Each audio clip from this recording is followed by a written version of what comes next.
Hello friends, this is Martin speaking. I need your support. Please subscribe before watching.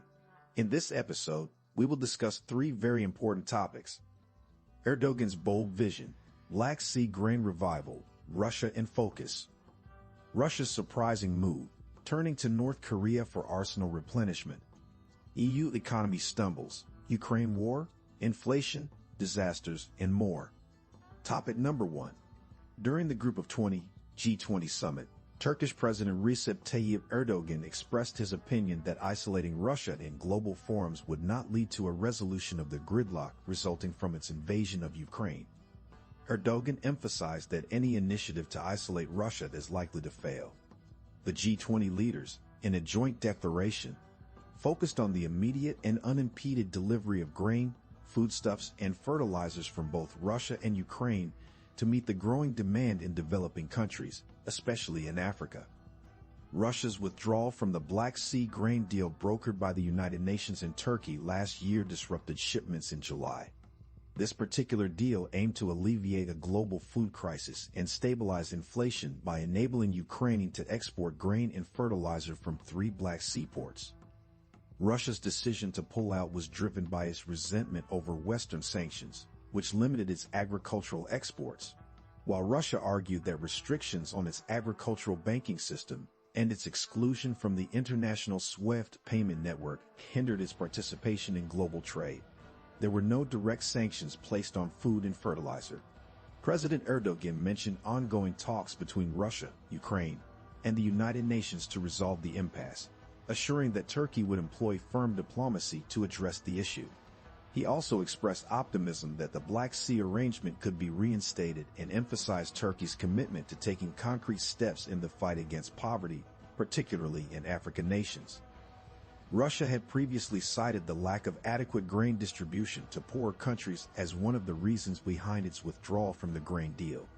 According to the United Nations, the Black Sea Grain Initiative facilitated the export of 32.9 million metric tons of food grains, with around 57% of these exports reaching developing countries and the remainder going to developed nations. Notable recipients of these shipments included China, Spain, Turkey, and Italy. The World Food Program also received 725,000 tons of Ukrainian exports for humanitarian aid, which was directed to countries such as Ethiopia, Djibouti, Kenya, and Afghanistan.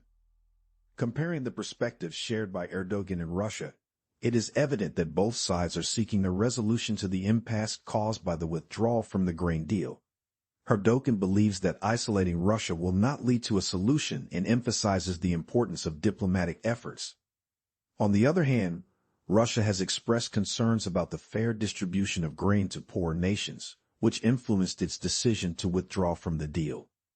It is now up to us, the audience, to analyze and form our own opinions about this topic. What do you think about the potential consequences of isolating Russia? Do you believe that diplomatic negotiations are the key to resolve the issue? Share your thoughts and opinions in the comments section below. Topic number 2. Russia's surprising move, turning to North Korea for arsenal replenishment. Russia is seeking to resupply its arsenal for the war in Ukraine, and it is turning to an old ally, North Korea, to meet its needs.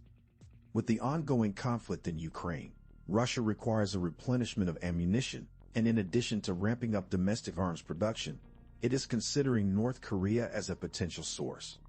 North Korea is believed to possess a substantial stockpile of artillery shells and rockets that could significantly bolster the Russian army.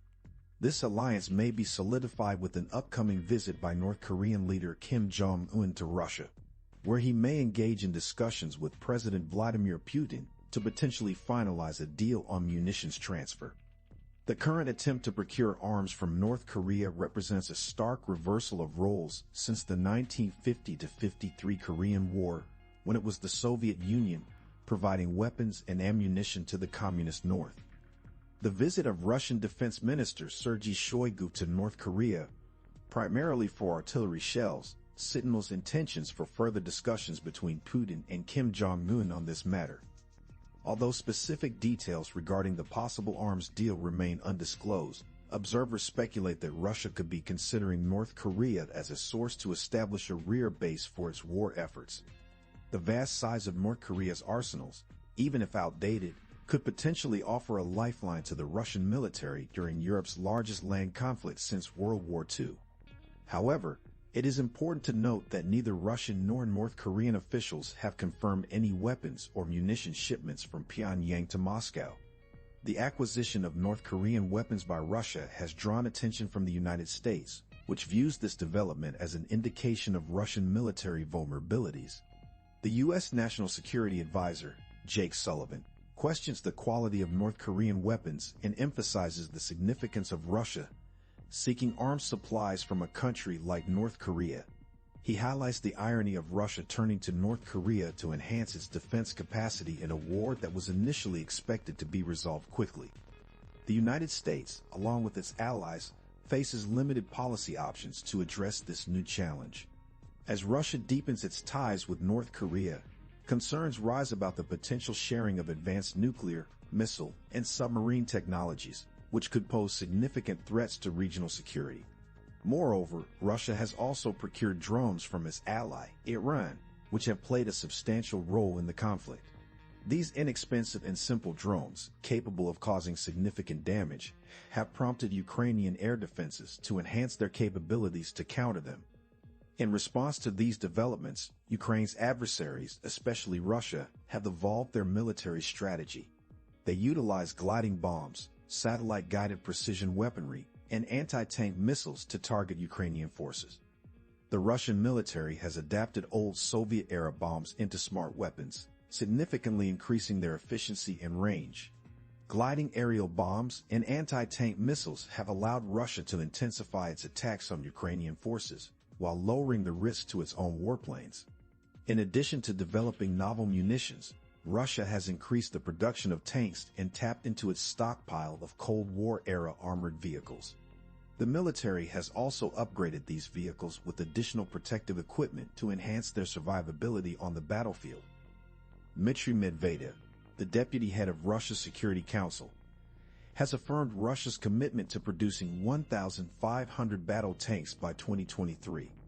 The Russian-North Korea relationship, coupled with Russia's utilization of Iranian drones and the advancement of its own military technology, has escalated the intensity of the conflict in Ukraine. The conflict and its evolving dynamics present a complex challenge for the United States and its allies. It raises questions about the efficacy of current policies and calls for innovative approaches to address the changing landscape.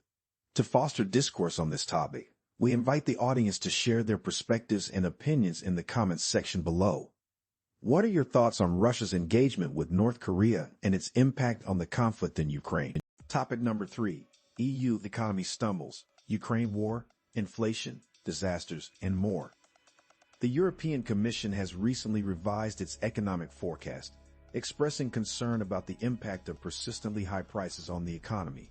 According to an interim report published by the Commission, the European Union's economy is still growing, although at a slower pace. The projected growth rate for the EU as a whole this year has been reduced to 0.8%, down from the previous estimate of 1%. Similarly, the Eurozone is expected to experience downgraded growth rates of 0.8% in 2023 and 1.3% in 2024. Germany, a key player in the EU economy, is facing a decline of 0.4% this year, which could potentially have ripple effects on neighboring countries. Poland, for instance, is projected to grow by just 0.5% in 2023, following a healthy 5.1% growth rate in 2022. The report also highlights concerns regarding inflation among countries using the euro currency. In 2023, inflation is expected to reach 5.6%, surpassing the European Central Bank's target of 2%. By 2024, inflation is estimated to be 2.9%. These inflationary pressures have prompted the European Central Bank to consider raising interest rates, with a meeting scheduled for Thursday to discuss the possibility. Apart from monetary tightening, the report identifies weakening consumption, slower credit provisions, and sluggish industrial output as potential causes for the overall loss of momentum in the EU economy.